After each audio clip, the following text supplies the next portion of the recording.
Well, hey, it's been a while. I haven't had a podcast in a while. But hey, I work for a living, so, patience is a virtue. Just don't worry. I've got tons of stories to share with you. And I believe 99.9% of them are pretty damn compelling. The reason I'm doing the podcast, I want you to understand how important it is for you to have stories in your own personal life so that you'll be able to connect and reflect and to relate with people that you talk to.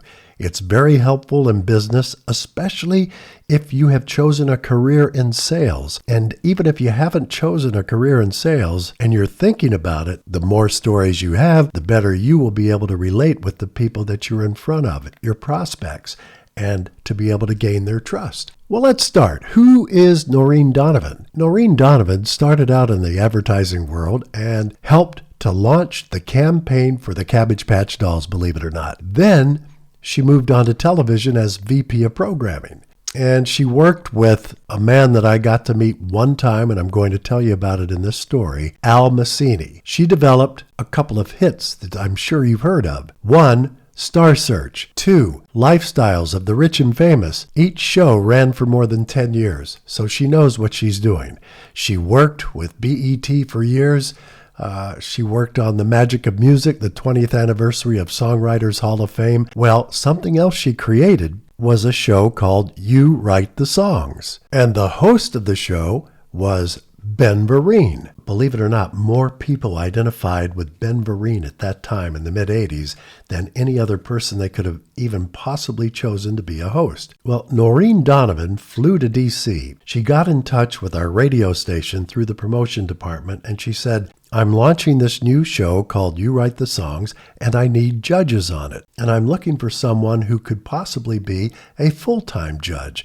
Do you have anybody in mind? Vivian Vaughn was our promotion director at the time, and she said yes. As a matter of fact, Scott Woodside is working on the morning show with Jim Elliott, and he does a lot of freelancing. I think he would be perfect for that. So they put together a meeting with myself and Noreen Donovan. If they chose me, we would talk about it on the air and promote the TV show. Nothing's free, right? So I met at an exclusive restaurant at the Watergate Hotel. I mean, it was a 5-star place back in the mid-'80s. I can't remember the name of it.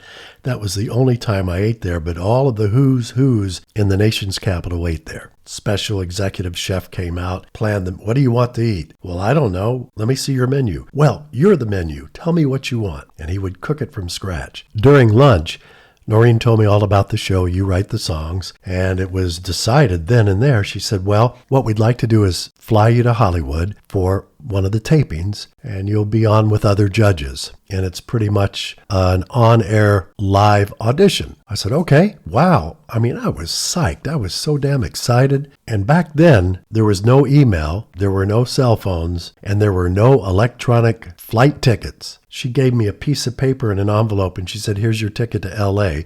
You'll be leaving on such and such a date. Just take this to the Delta counter. A couple of days later, I go fly out to L.A., walk up to the counter, hand them my ticket, get on the plane. The plane was a brand new plane. It was big, and they were first-class round-trip tickets. I'm sitting in first class, waiting for the plane to take off. I'm sitting there, my hands shaking. I'm having a drink, and this guy next to me in a beautiful suit, dressed impeccably, says, you seem a little bit nervous. Have you ever flown before? I said, yeah, I've flown before, but I've never flown on anything this gigantic. It was a Lockheed L-1011. And the guy next to me said, you don't need to be so freaked out and scared. But he was the president of Lockheed. And he said, if I'm comfortable enough flying on one of my own airplanes, you need to be. I had a great flight. From then on, I was never afraid to fly ever on any type of an airliner. So I land, and there's a driver there to pick me up. He said, hey, sir, welcome to Hollywood. I'm here with You Write the Songs. I'm your driver, and I'm taking you to the Roosevelt Hotel. So I check in. There's a welcome gift basket, and they check me into a suite. I'm thinking, what the hell's going on here? I'm excited, man. I am so damn pumped about this. I mean, this could take me to the next level of my broadcasting career.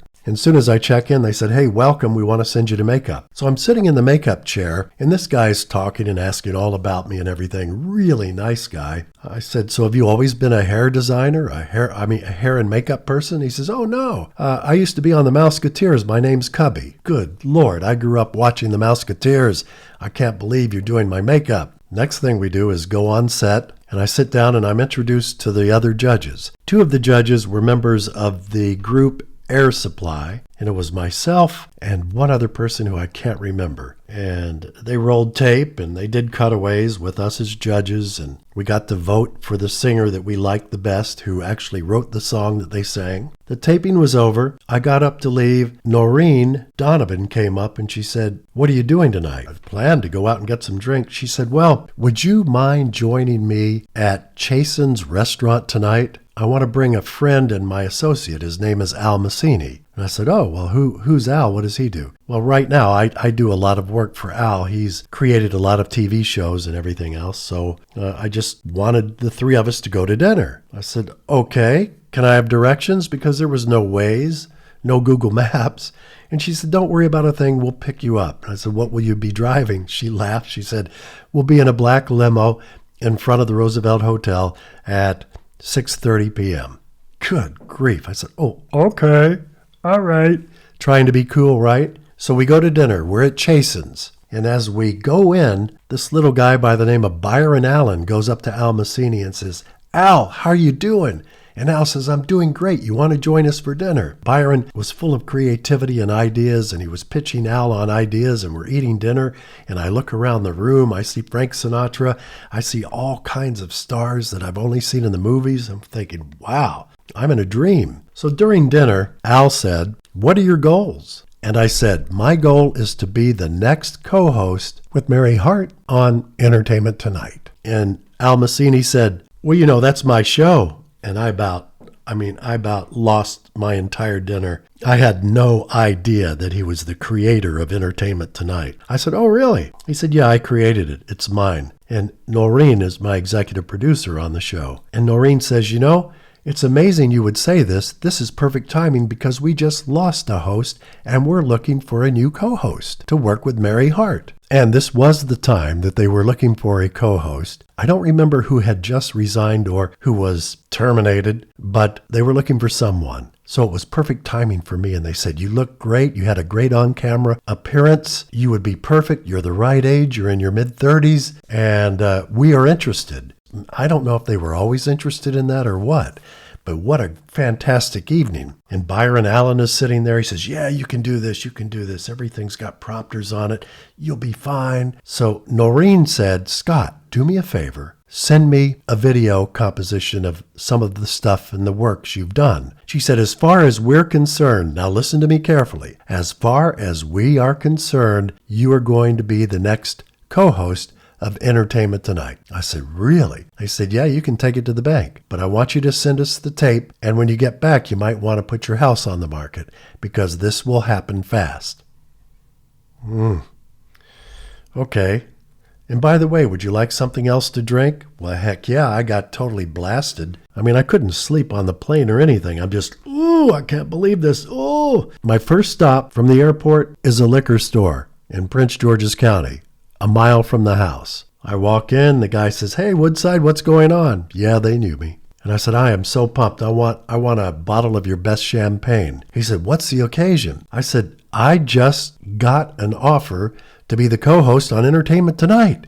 He said, you got to be freaking kidding me. I said, no, I'm serious. As a matter of fact, we got to sell our house and everything. And he says, hell, don't worry about the champagne. Congratulations. And he handed me a bottle of Dom Perignon. I took it home. I told Cindy, I said, we have to sell the house. The next morning, I had to get back and do the morning show on Q107 WRQX, the ABC-owned and operated radio station in D.C. First thing in the morning, call a realtor and let's put the house on the market because we got to go. The next day, I get the tape together. And I would call every day, hey, may I speak to Noreen? She answered a couple of times and she said, hey, Scott, where's the tape? I said, it's on the way. I'll call you, Scott, when we get it. I called about a week later. I said, may I speak to Noreen Donovan? Oh, I'm sorry. Would you like to leave a message? So it was starting to be like, hey, don't worry about a thing. I'll have my people call your people type thing. They're very nice in LA, but I guess when it comes right down to it, they're not going to tell you whether or not they've made the decision, even though they told you they did. So I waited and I said, oh God, this is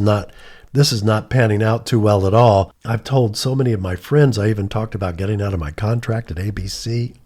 The first thing we had to do, I said, Cindy, take the damn house off of the market. We're not moving. I haven't heard from anybody from Entertainment Tonight. I don't know what the hell's going on. You know, a couple of weeks later, we're watching Entertainment Tonight, and guess who the new host was on ET?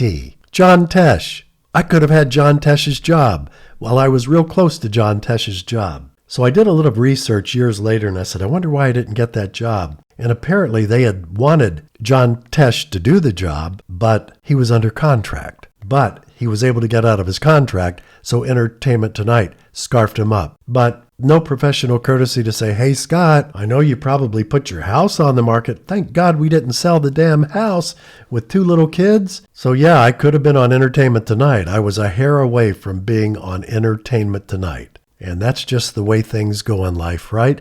There's a fork in the road every time you turn around, and it's very difficult to choose the correct fork. And sometimes when you do, there's a roadblock up ahead that you weren't aware of. So the moral of this story is always be able to pivot, always be able to reboot yourself, always be able to smile and make the most out of any situation so you can continue to move forward. With each experience, you gain more confidence in yourself. So keep the faith and keep moving forward. And I'll see you on Entertainment Tonight. Not